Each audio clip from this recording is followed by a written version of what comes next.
नमो तस् भगवतो अरहतो सम्मा सम्बुद्धस्स।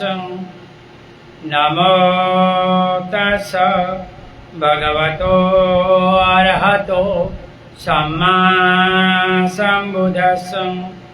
नमो तस् भगवतो अरहतो सम्मा सम्बुद्धस्स।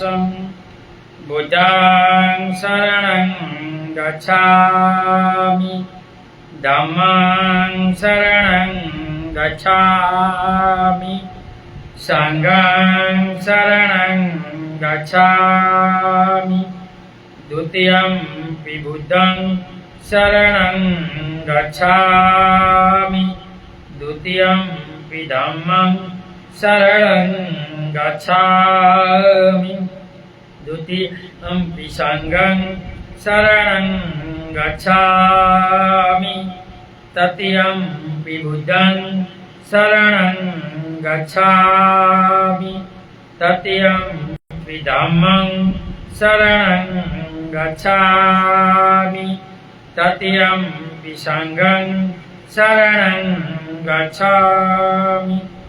इतिपिसो भगवाहरहंसं सम्बुद्धो बीजाचरणसम्पन्नो सुगतो लोकविदु अनुत्तरो पुरुषधम्मसारथि सत्थ देवमनुष्याणां बुद्धो भगवान्। स्वाखातो भगवता धम्मो सन्दीठिको अकालिको एहिपासिको औपनायिको पच्यतं वेदितभोव्युतुं। सुपटिपन्नो भगवतो सावकसङ्घो उजुपटिपन्नो भगवतो सावकसङ्घो। यदिदं चत्वारि पुरुषयुगानि अथ पुरुषपूगला एष भगवतो सावकसङ्घो। आहुणेयो बाहुहेयो दक्षिणीयो अंजलिकरणीयो अनुत्तरं पुयंखेतं लोकसाधि। साधु साधु साधु। वर्षावास में अमर बोध विहार गुजरात से भिक्षु पथिक धम्मपद गाथा गाकर आपको समझा रहे हैं नाग भगवान। गाथा नंबर 332। सुखामेतया लोके अथोपेतया सुखा, सुखा सामयता लोके अथो ब्रह्मयता सु। सुखामेतया लोके अथोपेतया सुखा, सुखा सामयता लोके अथो ब्रह्मयता सुखा। भगवान इस गाथा में कहते हैं संसार में माता और पिता का होना या सेवा करना सुकर है, लोक में श्रमण भाव सुकर है, और ब्राह्मणपन अर्थात निष्पाप हो तत्व में स्थित होना सुकर है। माता पिता की सेवा सुकर है, इसलिए कभी माता पिता को दुखी मत करो। और श्रमण भाव भिक्षु बनना सुकर है, और ब्रह्मचर्य पालना इससे भी अच्छा सुकर है। ऐसा भगवान इस गाथा में कहते हैं। संसार में माता या पिता जी कहकर पुकारना कितना आनंदप्रद होता है। दुनिया में माँ जैसा कोई नहीं। व्यक्ति उनके वियोग के पश्चात जान पाता है कि उनकी परिस्थिति कितनी सुखकर थी। माता होगी तो हाथ मुख कर पूछेगी बेटा खाया क्या है, बेटा क्या। पिताजी हो गए तो बेटा क्या दुख है, क्या है, क्या जरूरत है, पूछते। उनकी कृपा को समझकर उनके प्रति सेवा भाव रखने का, सेवा करने का समय कितने लोगों को मिलता है। इसलिए भगवान कहता है कभी माता पिता की अवहेलना मत करो, इनको दुखी मत करो। अगर हो गया है तो मनगमता खाने का पदार्थ, कपड़े या क्षमा मांगना, माता पिता मेरी गलती हो गई दूसरी बार नहीं करना। क्योंकि माता पिता का उपकार हम कभी भी नहीं भूल सकते। जन्म कर फेंक दे फिर भी वो बहुत बड़ा उपकार है। और कितने समय के लिए मिलता है ये सौभाग्य बहुत कम लोगों को ही मिलता है, अतः उनकी सेवा करनी चाहिए। उसी प्रकार लोक में श्रमण बन शील का पालन करते हुए स्व पर दोनों का कल्याण करना सुख करे। श्रमण बनना सुख करके, इसलिए वीडियो समय आप देखो, अपने पहला बच्चा जन्मता है तो भिक्षु संघ को दान दे देते। थाईलैंड में महारानी को अपना बच्चा जन्मा तो इसने भिक्षु संघ को दान दिया। तो पत्रकारों ने पूछा कि ऐसा क्यों कहा? तो महारानी ने कहा, अगर उसको राजा बनाऊंगी तो दुनिया के पाप का भार रचेगा, अगर इन्हें मैंने भिक्षु बनाया तो जन्म मरण से मुक्त होगा। और एक संसार में पीढ़ी में कोई भिक्षु बनता है तो 7 पीढ़ी तक की 7 पीढ़ी को पुण्य मिलता है। इसलिए भिक्षु बनना अच्छा है। इसलिए मैं बार बार जो बोझ बनते हैं, कम से कम साल में एक बार 10 दिन श्रावण बनना चाहिए। वर्षावास में 3 महीना श्रावण वर्षावास जो भिक्षु सिलवान होते हैं इनके साथ रहकर 3 महीना बनना चाहिए, या 3 महीना अनागारिक बनो सफेद वस्त्रों में, या 7 दिन भिक्षु के पास जाकर अनागारिक वर्षावास में अभ्यास करो। भिक्षु जो स्टडी करता है वर्षावास की वो स्टडी करो, तो ही आप श्रमण भाव को जान सकेगा। श्रमण भाव सबसे बड़ा सुख है, लेकिन आप तो संसारी है, तो आपको श्रमण भाव कैसे मिलेगा? तो इसलिए वर्षावास में आप 10 दिन, 1 महीना, 2 महीना, 3 महीना श्रमण भाव बनो या अनागारिक बनो, लेकिन बनो, क्योंकि भगवान बोलते श्रमण भाव सुख करे। इसलिए जो अपने को बोझ बोलता है और ये चिवर लेकर श्रमण नहीं बनता तो नरकगामी होता।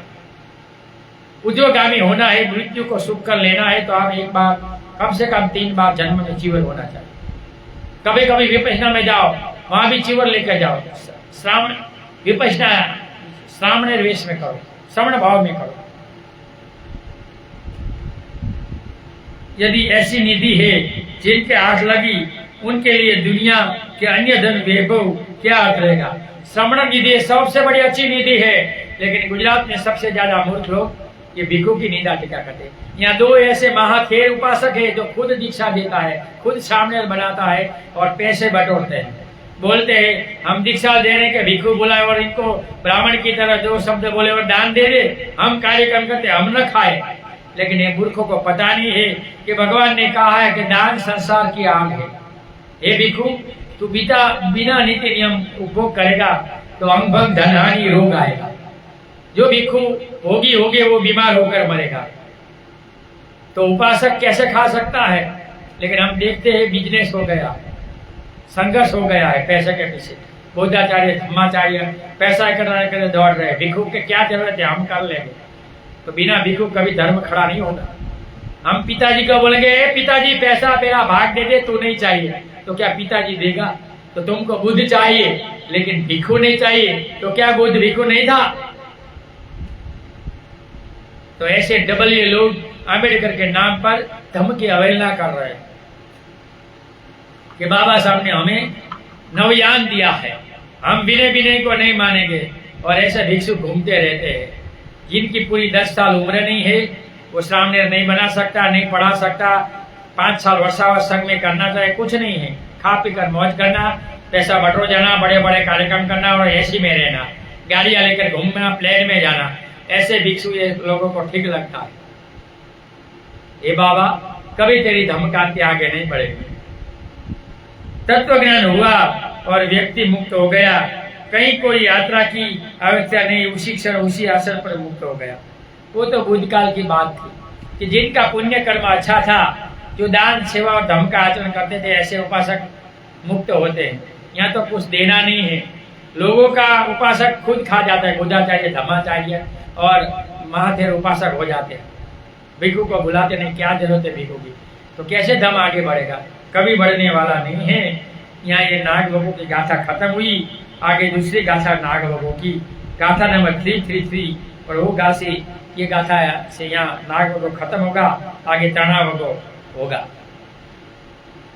सुखं यावं जराशीलं सुखा सदा पतितिथिता सुखोपय्याय पति लाभो पापानम अकरणं सुखम।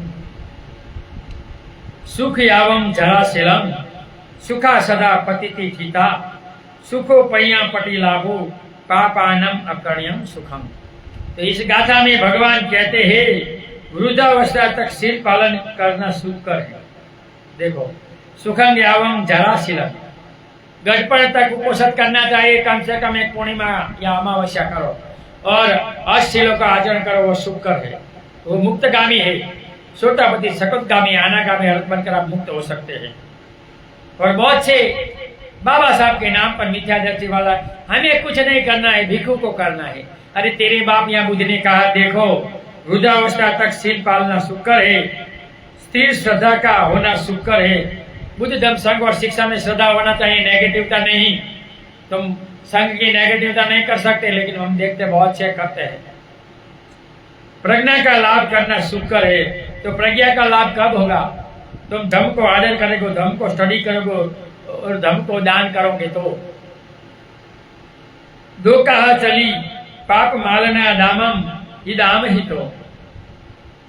तो प्रज्ञावान बनना शुक्र है, दान देना शुक्र है, पापों का न करना शुक्र है। प्रज्ञा का लाभ शुक्र है और पापों का न करना शुक्र है। तो क्या शुक्र बताया? वृद्धावस्था में शील पालन करना शुक्र है, एक जगह स्थिर श्रद्धा रखना वो शुक्र है, प्रज्ञा का लाभ शुक्र है और पापों का न करना शुक्र है। लेकिन यहाँ तो निंदा टीका खुद भिक्षुकी कर पाप का झमेला कर रहे हैं और उपासक पैसा इकट्ठा कर रहे हैं, और वही मूर्ख लोग मिल जाते हैं इनको, दीक्षा लेने वाले भी और पैसा देने वाले भी। दान देते हैं, शील देखते नहीं। भगवान ने शीलवान भिक्षु को दान देने को कहा, यहाँ तो दिखावे वाले उपासक मौज कर रहे हैं, पैसे इकट्ठा कर रहे हैं, ट्राई इंगली से ले रहे हैं और दे रहे हैं राजकारण के लोग। वृद्धावस्था तक शील पालन करना अर्थात राग द्वेष मोह ईर्षा अहंकार आदि से विरक्त रहना शुक्र है। तो जब तक तुम वृद्धावस्था तक पूर्णिमा का उपोषण करो, अष्टिक पालन करो, मौल धर्म पालन करो, तो तुम्हारे में राग द्वेष मोह ईर्षा अहंकार मट जाएगा और तुम्हारा चित्त से मृत्युगामी देवलोक जाएगा या उद्वगति होगा, विमुक्त होगा या मनुष्य में आएगा। जो स्थिर श्रद्धावान है वही निर्वाण रूपी सुख का अधिकारी है। एक ही धर्म में लास्ट तक रहना है, प्रज्ञा से रहना है और शील का आचरण करना है। ये धर्म ठीक है, ये धर्म है, ख्रिस्ती पैसा देता वहां चले जाता है, ये देते वहां चले जाते, पैसा के पीछे दौड़ते। बहुत से लोग मुझे बोलते हैं ख्रिस्ती वाले बीवी देते हैं, पैसा देते हैं, ये देते, तुम क्या देते हैं? तो बाबा साहब ने क्या दिया? बहुत दिया। तो इसने कहा है कि धर्म का पालन करो, इनको मानते हो तो आओ वरना मरो। हमारे पास क्या, हम भिक्षा मांगकर खाते हैं, हम आपको धम दे सकते हैं, हम आप क्या दे सकते हैं? हमारे पास पैसा तो है नहीं। श्रद्धा का अभाव जल के बीज के समान है। श्रद्धा सबसे बड़ा मजबूत एक बल है, बिना श्रद्धा बल कुछ नहीं होगा। उपासकों में 5 बल होना चाहिए: श्रद्धा बल, वीर्य बल, स्मृति बल, समाधि बल और प्रज्ञा बल।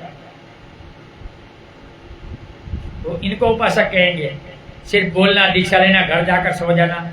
गुजरात में बहुत बहुत उपासक होते हैं, एक ही लोग इकट्ठा होते हैं, कृष्ण पंच लेते, घर जाकर सो जाते हैं, बोलते धम दीक्षा हो गई। लोगों से पैसा इकट्ठा करते, राज के लोगों से पैसा लेते हैं, दोनों को काटते हैं, कातर रखते हैं। और बिहारों में कार्यक्रम नहीं करते, खुले स्टेच्यू में जाते हैं, दुनिया को दिखाते हैं हम कार्यक्रम कर रहे हैं, अन्य लोगों को। कोई तुम्हारे पास आने वाले नहीं, वो देखते हैं वो 2 है। तुम बिहार में करेंगे तो तुम 1 हो, जाहिर में करते हो तो 2 हो। उनके बीच बोने फल नहीं मिल सकता। सभी कुशल कर्म श्रद्धा की धरती पर ही विकसित हो सकते हैं। तुमको कुशल कर्म तब कर सकते हैं जब तुम में धर्म में श्रद्धा है। अगर तुम में श्रद्धा नहीं है तो तुम अकुशल कर्म ही करोगे। ज्यादातर बाबा साहब के नाम पर नास्तिक लोग आ गए हैं। जय भीम शाम को हो जाते हैं भीम। बाबा साहब को भी बदनाम कर दिया। बाबा साहब तो श्रद्धावान व्यक्ति थे, पैसे के पीछे नहीं बिके, ये तो बिक जाते बड़े बड़े संगठन बनाकर। उनके अभाव में नहीं, लेकिन श्रद्धा अंधश्रद्धा न होकर विवेकपूर्ण विचारक परीक्षण कर श्रद्धा उत्पन्न होनी चाहिए। यदि आधा ही कच्चा हो, अविवेकपूर्ण खड़ा किया हो, उस पर दृढ़ भवन का निर्माण नहीं हो सकता। मकान बनाना है तो पिलर बनाना चाहिए, लोहे डालना चाहिए तो ऊपर बड़ा होगा। ऐसे बुनने को वो गिर जाएगा। दृढ़ सदोपात कर ज्ञान का विकास सुखकर होता है। इस जीवन में सभी क्लेशों का ग्रहण कर निर्वाण को प्राप्त करना सुखकर है। राग देश मोह का तुम खत्म करोगे तो तुम सोतापति सकुगामी अनागामी होकर जन्म मरण से मुक्त हो सकते हो। तो अगर तुझे मुक्त होना है तो बुढ़ापे तक शील पालन करना होगा।